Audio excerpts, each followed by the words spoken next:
So yun nga guys, that is uh, best kuan siya experience kasi wala naman kaming gagastusin guys kahit singkong duling kasi nga paid by the barangay po budget ang ano namin. So imagine tag 33,000 po bawat isa sa amin, lahat na yon kasama na yung sa hotel, pagkain, syempre yung eroplano, ang mahal ng eroplano guys, ganun siya. And then meron po kaming tawag nito incentives. So yung 33 guys, babawasan pa yon para sa incentives namin. I think nasa 5,000. So okay na yun guys, pang allowance na rin yun yung 5k. Oo, so oh my god.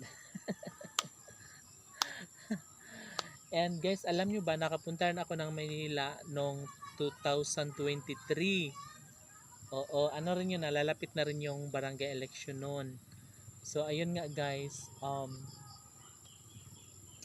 tapos ngayon ulit puhon, bukas puhon, nakapunta tayo ng Maynila guys kasi alam nyo ba na matagal ako tumanda ako sa Maynila noon, kakabalik-balik dahil doon ako nagwo-work. So bata pala ako nag-start guys.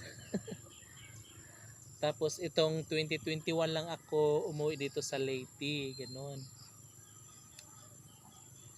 Tapos masaya lang kasi pupunta lang ako ng Manila para mamasyal, and then yung gastos is sa budget ng barangay. So di ba nakakatuwa, no? And yeah, nung una nga guys, nung 2023, agoy kid yung hotel namin guys, doon din ang hotel na kung saan doon kami nag-Christmas party ng aming company na pinagtatrabuhan ko. Sabi ko, why?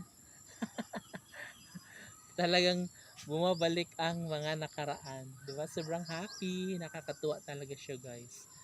And yeah,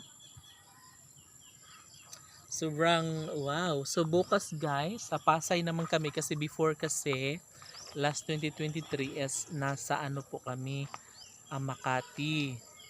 So doon kami sa hotel ng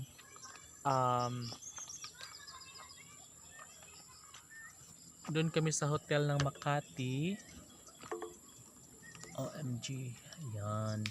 Tapos bukas naman is sa Pasay naman kami. So doon kami guys sa attend ng National Congress 2026 sa World Trade Center. Diba? Nakakatuwa. Thank you po.